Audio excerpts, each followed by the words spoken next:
चलिए, आज आपको एक कहानी सुनाते हैं। एक ऐसी कहानी जो एक सुनसान सड़क से शुरू होती है, जहां एक भयानक तूफान आने वाला है और एक मुसाफिर बिल्कुल अकेला। ये दास्तान है कुसुमपुर रोड पर गुजरी उस खौफनाक रात की। हमारी कहानी का किरदार है रघु, जो दिन भर की थकान के बाद अपनी साइकिल पर घर लौट रहा है। पर उसे ना एक अजीब सी बेचैनी होने लगती है। वो देखता है कि आसमान का रंग बदल रहा है, एकदम राख जैसा हो गया है। और हवा हवा तो जैसे रुक ही गई है। तूफान आने वाला था और उसका गांव कुसुमपुर अभी बहुत दूर था। जरा सोचिए, अगर उस जगह पर आप होते तो क्या करते? जब चारों तरफ घना अंधेरा हो और बारिश की बूंदें ऐसे पड़ रही हों जैसे कोई कोड़े बरसा रहा हो, तब तो कोई भी आसरा अपना सा लगता है ना? पर क्या हर दरवाजा महफूज होता है? और यहीं से हमारी कहानी का पहला हिस्सा शुरू होता है, सवार और तूफान। रघु ने अपनी पूरी ताकत से पैडल मारे, लेकिन कुदरत के आगे भला उसकी क्या चलती। देखते ही देखते मूसलाधार बारिश शुरू हो गई और सड़क दिखनी बंद हो गई। जब बारिश थोड़ी थमी तो सड़क पूरी तरह कीचड़ में बदल चुकी थी। साइकिल चलाना तो नामुमकिन था। बेचारा रघु साइकिल घसीटते हुए आगे बढ़ने लगा और तभी उसके दिल में एक खौफनाक ख्याल आया। ये कुसुमपुर का रास्ता नहीं था, वो रास्ता भटक चुका था। और ठीक उसी वक्त अंधेरे से एक आवाज गूंजी, क्या रास्ता भटक गए हैं? उस परछाई ने अपना नाम रतन बताया। उसने कहा कि कुसुमपुर का रास्ता तो अब बंद हो चुका है, पर पास में ही उसकी चाय की एक छोटी सी दुकान है, जहां रघु चाहे तो रात गुजार सकता है। रघु के पास उसकी बात मानने के सिवा और कोई चारा भी तो नहीं था। जैसे जैसे रघु रतन के पीछे चलने लगा, उसे महसूस हुआ कि कुछ तो गड़बड़ है। हवा में एक अजीब सी जली हुई चीज की गंध थी। रतन की आवाज ऐसी थी जैसे किसी गहरे कुएं से आ रही हो, एकदम खोखली। और वो दुकान, अरे वो कोई दुकान नहीं, बस एक टूटी फूटी झोपड़ी थी जिसके आसपास मीलों तक कुछ नहीं था। रघु ने झोपड़ी के अंदर कदम रखा ही था कि रतन ने उसे बैठने के लिए एक मोढ़ा दिया और पलक झपकते ही उसके हाथ में चाय का एक कप थमा दिया। रघु का तो दिमाग ही घूम गया। इतनी जल्दी चाय? ना चूल्हा जलने की आवाज, ना पानी उबलने की, तो ये चाय आई कहां से? बाहर तूफान फिर से तेज हो गया था। हवा के झोंके झोपड़ी को हिला रहे थे, लेकिन एक चीज ने रघु का खून सुखा दिया।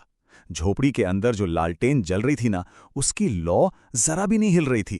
वो एकदम पत्थर की तरह जमी हुई थी, जैसे हवा का उस पर कोई असर ही नहीं हो रहा था। शायद रतन ने रघु के चेहरे का डर पढ़ लिया था। वो बोला, बाबूजी, रात लंबी है, नींद तो आएगी नहीं, चलिए आपको एक कहानी सुनाता हूं। और ये कहानी इसी झोपड़ी की थी। रतन ने बताना शुरू किया कि 3 साल पहले यहां एक आदमी चाय की दुकान चलाता था। उसकी नई नई शादी हुई थी, पर उसकी बीवी का चक्कर शंकर नाम के एक आदमी से चल गया। एक दिन दुकानदार घर जल्दी आ गया और उसने दोनों को साथ देख लिया। फिर गुस्से में आकर उसने अपनी बीवी को मार डाला, शंकर को यहीं फांसी पर लटका दिया और आखिर में इस झोपड़ी को आग लगाकर खुद भी उसी में जल गया। कहानी सुनकर रघु के रोंगटे खड़े हो गए। रात और गहरी हो चुकी थी और अब शुरू होने वाला था असली खौफ का खेल। रतन ने अचानक आवाज लगाई, अरे ओ झुमर, कहाँ रह गई? बाबू को पान तो दे जा। तभी छन छन करती पायल की आवाज सुनाई दी। अंधेरे से एक औरत निकली जिसका नाम झूमर था। वो धीरे धीरे आगे बढ़ी और रघु को पान पेश किया। उसकी आंखों में एक अजीब सा इशारा था जो उसने रतन की तरफ किया था। जैसे ही रघु ने पान उठाने के लिए अपना कांपता हुआ हाथ आगे बढ़ाया, एक तीखी सड़ी हुई बदबू उसकी नाक से टकराई। बिल्कुल कच्चे खून जैसी गंध। अचानक हवा का एक तेज झोंका आया और झूमर के सिर से ओढ़नी सरक गई। और जो रघु ने देखा, उसे देखकर उसकी चीख गले में ही अटक गई। झूमर के गले पर खून की एक गहरी लकीर थी, जहां से ताजे खून की एक पतली धार बह रही थी। इससे पहले कि रघु कुछ समझ पाता, झूमर पलक झपकते ही हवा में गायब हो गई। उस रात रघु को एक भयानक सपना आया और वो एक चीख के साथ उठकर बैठ गया। जब उसने अपने चारों ओर देखा तो उसका शरीर डर से कांप उठा। सिर्फ एक हाथ की दूरी पर छत से एक लाश लटक रही थी। क्या हुआ बाबूजी, कोई बुरा सपना देख लिया क्या? ये रतन की आवाज थी, जो बाहर मचान पर बैठा था। रघु ने जब डरते डरते दोबारा उस तरफ देखा तो वहां कुछ भी नहीं था।